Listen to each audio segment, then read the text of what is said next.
Hey YouTube, welcome to another episode of Nurse Nikki is Learning to Draw. I'm Nurse Nikki and I am learning to draw.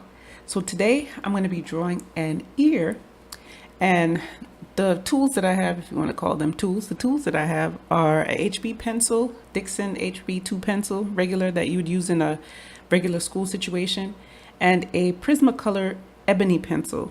And I got that because I didn't think the HB 2 pencil was dark enough, and a blending stump. Anyway, so let's go ahead and get started. So essentially, I just kind of start outlining an ear. I used a reference for this. I'm kind of new to drawing, so I really don't have that mental library that people talk about built up in my mind yet. So I did use a reference for this particular drawing, and as you can see, I'm just kind of going around and taking my time and trying to do a good outline anyway of this ear. And by the way, interesting fact about ears and hearing and everything. You know, I'm 41. Do you know that 14, almost 15% of us have some kind of hearing loss? That's just not, I'm not very excited about that. And then it only gets worse as you get older. So by the time I hit 60, which is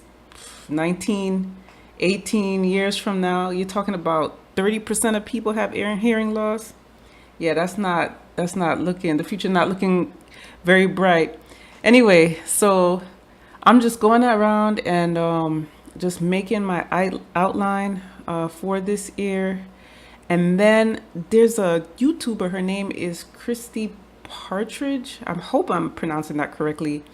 But anyway, when I first started, when I decided that I wanted to learn to draw, one of the things that I continue to do, is watch a lot of YouTubers, and she's one of the people that I've watched. You should check out her stuff. But anyway, one of the pieces of advice that she gave that kind of stuck with me was that if you want your drawings to be realistic or pop, as she always says, you want to make sure that you make your values, that's the darkness and lightness of the drawing. So you make sure that you have a lot of good highlighting in terms of your light values, and then a lot of your shadows should be really dark. So that's kind of what I'm attempting to do here, to kind of start adding the real darkness to the drawing. And by the way, sorry about that autofocus. I gotta work on that. Anyway, but yeah, so that's what I started to do with this drawing, is kind of start adding some of those dark values in. And as you can see, me being kind of new to the game, a bit slow with all of this. But you know what, to be honest with you, one of the things she did mention too, she did mention the more realistic you want your drawings to be, the more time you have to spend on this. I didn't spend too much time doing this drawing. Probably about 10 minutes, a little less than 10 minutes I spent. So hopefully by the end you can see that you get a halfway decent looking ear after spending 10 minutes. So here I said, I decided I wanted to start seeing the ear really take some good form by using that blending stump and start blending some of those dark areas out. But yeah, I mean, she said just go ahead and do that and you'll see like great strides in your drawing. And when I started doing that, I thought, man, this is really amazing.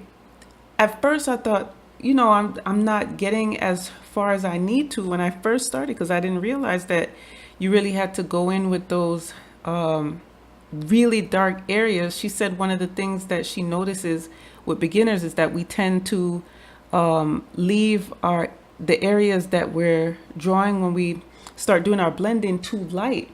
So yeah, as soon as I started to add some of the darkness to the places that should be dark, then I started to notice, man, this is looking pretty sweet.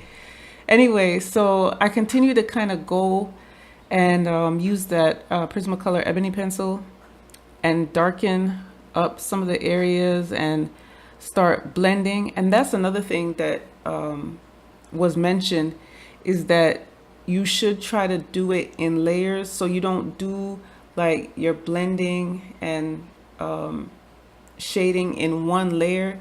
You do a little bit at a time so that you can actually stack or make layers, she says, stack on top of each other, so that you can get more depth and all that kind of stuff. Now, this is not, obviously is not professional grade, man, but this is, I felt it was awesome to be able to do this and see it take form. And hopefully by the time we get to the end, you're going to be like, oh snap, but you know, I can do this too. So being that this is my first YouTube channel, I do want to say that I started this whole drawing extravaganza back in November 1st of 2018. So it's been a couple of months. And I started because I have 3 kids, and one of them is 6 years old. So I kind of started the whole drawing thing because I wanted to, my biggest thing is I want to encourage my kids to realize that they can do anything that they put their minds to, as long as they're willing to put in the hard work. And I kind of always have wanted to be able to draw, so it worked out. It's working out for those benefits. And it's interesting because even my mother, she's, I can't say her age, but anyway, she's my mother, right? And I'm 41, so that puts it into context. But anyway, even she has been got interested in this whole drawing thing, so she's starting out as well. But anyway, so you know, kind of doing this to show my kids that, you know, with practice and stuff, it can be done. But it's just amazing how when you dedicate a little bit of time, how much you can improve in a short period of time. And I know that, you know, obviously I'm gonna hit a wall at some point, and just got to press past that to try to learn a new medium, and you know, just different things like that. So here I am, I'm just kind of continuing to do some blending, and as you can see by this point, I'm starting to really be happy with some of the forms that it's taking. This is not hyperrealism by any stretch of the imagination, but to be able to have something look semi-real, I was really proud of this. So yeah, just continuing to blend and add some more darkness to the different areas. And you can see that this air is pretty much taking form here in a way that I'm very proud of. So anyway, this, like I said, took me about 9.5 minutes to do. I believe that I am just gonna go ahead and let the rest of the video play out. I kind of didn't want to do a time lapse on this one because what I find when I watch a lot of YouTube videos is that people tend to want to see the whole process, especially us as beginners. We kind of want to see how long it's gonna take us to try to replicate some of the stuff that we are watching when we watch these YouTube videos for learning, you know. So I thought, well, since I'm putting up this video, I kind of want people to see how long it took me to do this. And obviously, if you take a lot more time on these drawings and do a lot more finer detail, you'll find that your end product is a lot more realistic looking. But for now, like I said, I was very happy with this. If you have any questions about any additional questions about what I did, please feel free to leave that in the comment section.